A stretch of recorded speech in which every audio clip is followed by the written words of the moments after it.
Ernest Holmes said, "Nothing is more apparent than that man, as he now appears, is the result of evolution. But in order to evolve, he had to have a principle from which to unfold. Since man is intelligent, he must have evolved from an intelligent cause." In studying the order of man's evolution, it seems certain that it was necessary from the time he was brought to a point of self-choice that he be left alone to discover his true nature. If man is endowed with the attributes of self-choice and free will, he must be allowed to make this great discovery for himself. Consider any of nature's forces. They must have existed always, but so far as man is concerned, they exist to be used only after he discovered them and learned how to make use of them. Life waits upon man's discovery of natural laws, his discovery of himself, and his discovery of his relationship with the great whole. Discovery is the result of wonder and curiosity. Imagine what it would be like if we didn't have innate curiosity. What if we were born and as infants we just looked around and we thought, this is pretty good. I'm being fed, I'm being clothed, I'm being bathed, I'm being snuggled. I really don't need anything else. I think I'm just going to lay here for my whole life. What would we do, right? So we know that curiosity is what gets us out of that baby bed. But on the other hand, if curiosity is such a good thing, why did it kill the cat? Honestly, why do our parents teach us this phrase? Well, it's because kids have a no-holds-barred level of curiosity. If you say, "Don't touch that," to a little kid, the first thing they think is, what will happen if I do? When I was a kid, I learned don't play with matches. Don't play with fire. Watch out for fire. Well, my grandparents had this beautiful box of fireplace matches on the hearth. I can still see the box. It was so beautiful. And the matches inside had various colored tips on them. So one day I decided to organize the matches by color. Now, I was not playing with matches. But can you imagine what happened next? The whole box of matches went up in flames. Now, fortunately, I was not burned, and I did not burn my grandparents' house down either. So we tell our kids about that cat because we know they're going to be curious and they're going to try things out that might possibly harm them or others. So it's a good thing that we learn to stay curious and use good judgment at the same time. People have made comedy gold by wondering. Think about Seinfeld.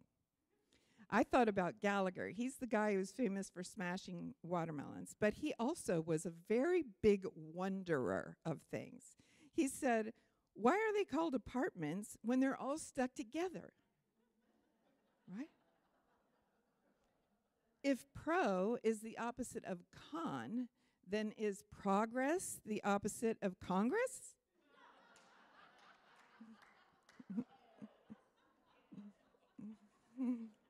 I before E, except after C, is disproved by science. Get it? And here's my favorite. Potatoes make French fries and chips and vodka.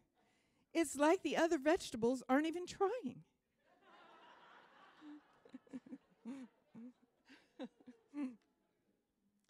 So in 2018, my husband and I traveled around the United States in our RV for about 10 weeks. And the excitement of wondering and being curious is very easy to do when you're traveling. When you pull into a new town, the first thing you want to know is, what's this place all about? What are they famous for? What is there to see here? There's so many questions in your mind. What is their claim to fame? Maybe it's the best pretzels in the United States, or maybe it's incredible rock formations or amazing waterfalls. Being curious when you're traveling is pretty easy. But how can we be curious and filled with wonder when we're right in our daily lives where we live? So I thought about some ways to do this. One is to try to look around with fresh eyes. Like instead of looking at a building and the naming, like oh, there's the Sunken Gardens, or though there's the City Hall, just look at it like, what is that? What is that building? I know it sounds funny, but it is a way to get your mind going, to start thinking with curiosity. Take a different route when you're driving somewhere. Go a different way. Talk to people about what you're curious about. Or you could do like my mom and my Aunt Susie. So they were famous for, one of them would bring up a question like, who was that guy that was in that movie? Remember it had the Grand Canyon and there was a train or something? And then my Aunt Susie would go, yeah, I know. And he was married to that. You remember that lady that he was married to? And they would go back and forth, back and forth. And this sometimes went on for days, right? And then one of them would get it and pick up the phone and call and go, it was Burt Reynolds. And the other one would go, right, that's what it is. They had fun. They were curious. They were wondering, and they were using their brains. In fact, my mom taught me to go through the alphabet. If you can't remember someone's name, start going through the alphabet, and pretty soon you're going to find that name. But wait. None of this will happen if you or someone you're with blurts out, let's Google it. In seconds, the answer to your question appears, but any further opportunity for conversation ceases immediately. You know, you might have gotten the answer to your question, but at what cost? The question and any conversation or subsequent mental gymnastics, which we know strengthens our brains, that it might have generated dies an immediate and unfortunate death. At the very moment, let's Google it, is uttered, the life of the seed that may have bloomed into a stimulating conversation or maybe an even rock your world kind of idea just withers away.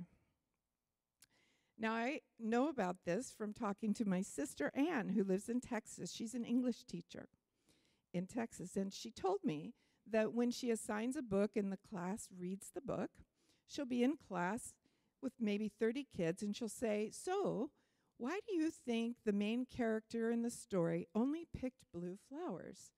And the next words out of my sister's mouth are, put your phone down. Because every kid is going to Google to get the answer. So instead of 30 different thoughts and ideas of why that girl was picking blue flowers, they'll all go to Google and they'll all parrot out the same exact answer. I learned that Google and Facebook give you more of what you click on. So if you're wondering about something and you look at an article on the subject, you will start to see more and more articles with the same ideas. So in other words, you will not see a variety of ideas, which is food for thought. You will get junk food for your mind. Ernest Holmes actually had something to say about this way before the internet. He said, practically the whole human race is hypnotized because it thinks what somebody else told it to think. So wonder and curiosity challenge your need to feel in control. And if you're a person who needs to feel in control, then you might not want to know new ideas or have new experiences. And so you rely on your go-to sources on TV or on the internet just to reaffirm what you already believe. Now, when I talk about Google, I'm not being like my grandfather who wouldn't buy a color TV because he said it was a fad and it would not last. That's not what I'm saying, okay? Google has a wonderful place in our lives. It tells us restaurants that we could try. It gives us directions. It tells us what's playing at the movie theater and lots more. I'm just saying, don't let Google replace your own wondering and curiosity. Don't let it tell you what to think. And now, a public service announcement from our sponsor, Radio station KGOD. Don't confuse wonder with worry. If it's 3 a.m. and you're wondering about something, it's probably worry. And if your wondering is coming from a place of fear, like what's going to happen to me when I get old, it absolutely is worry. We at radio station KGOD say, don't worry, be happy. And now back to our regularly scheduled program. Ernest Holmes didn't give people the answers or tell them what to believe. He gave people something to think about and to try for themselves. In fact, before there was an organized religious science church, Holmes used to hold gatherings on Sunday afternoons so that people could go to their church of their choice in the morning and then come in the afternoon and explore meaningful spiritual ideas with one another. And unless you just wandered in the door today, you are here because new thought encourages curiosity and wondering to look at what we truly believe. This appealed to you. In fact, Jesus was someone who wondered about the rules and commands stated in the Old Testament and how they could apply to one's daily life. He didn't just agree, follow, and obey. He wondered. He was curious, and he tried things out, and he came up with a new way of seeing God as one who loves us, who supports us, who lives within us, and with whom we can love with all our hearts. Anyone who has done foundations class knows that it's not about telling you what to believe. It's about encouraging your curiosity and wonder to determine who and what God is to you, your personal cosmology. Wondering and curiosity should be gentle. Exploring your beliefs is valuable because what we truly believe is what manifests in our lives. Good thoughts are different than deep beliefs. So examining your beliefs can't be done harshly or by beating yourself up. Take a moment and just think about a belief that you might have that doesn't serve your highest good. Trace the belief. Where did I get that belief? If somebody comes to mind, trace that person's belief. I wonder where she got that belief. When you get that aha, you immediately feel grace and understanding for that person. You know, I was raised with this belief that whenever anything is good, get ready, because the other shoe is going to drop. So anything that's going well is going to go badly eventually. That was pounded into my brain as a young person. And I spent a lot of time kind of resenting my mom for teaching me this belief because it doesn't serve me. But then I decided to be curious and wonder about how my mom came up with that belief. And so I remembered that my mom grew up as the child of a naval officer. She was 11 when Pearl Harbor was bombed, and they moved all the time. And I started thinking about what it would be like to be a little kid, move to a new town, go to a new school, make all new friends, finally get comfortable, finally start loving where you live, and then the moving van arrives. Over and over and over again. This makes me kind of emotional, but when I think about what she experienced and how that caused her to create that belief that whenever things are good, it's going to get bad, I felt such grace for her. I felt such, I dropped my judgment and my resentment about it, and I felt warm in my heart for her. As a practitioner, I often ask my clients to think about a time in their past when they felt the way they do now. And most people will come straight to an experience that happened when they were little kids. Something happened to you when you were 5, and you created a belief about it. Now the task is to ask yourself, is that belief even relevant now? And does it serve your highest good? Parents aren't the only ones who place beliefs in our minds. The collective consciousness, the they that always say things, they say things that supposedly apply to all of us. They say things like, nice guys finish last. Like, what the heck? Why are we listening to they when they're telling us these things? They're telling us things to believe that don't serve anybody's highest good.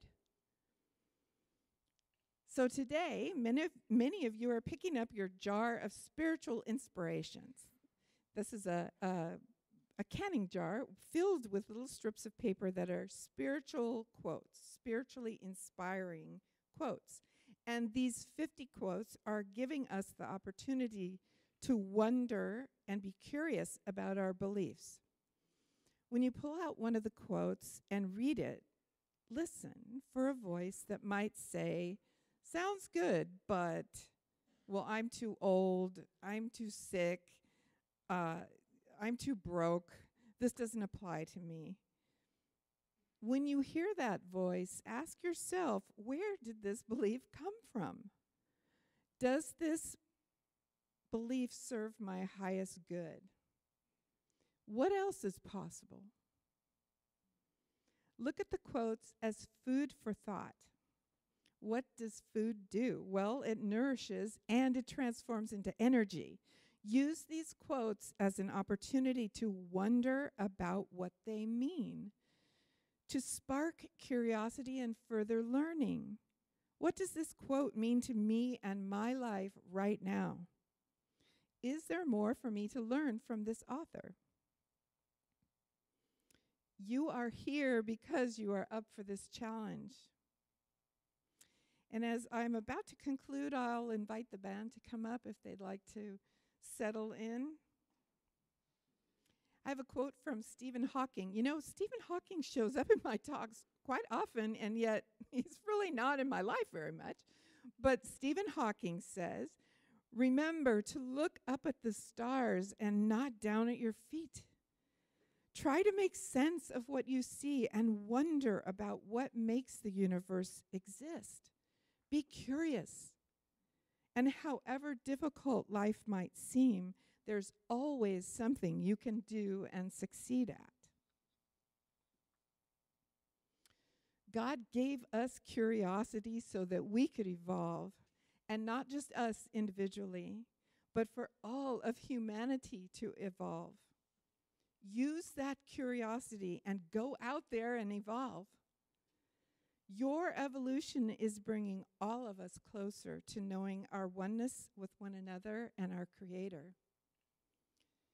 And I'd like to conclude with a prayer treatment because it's one of my favorite things to do.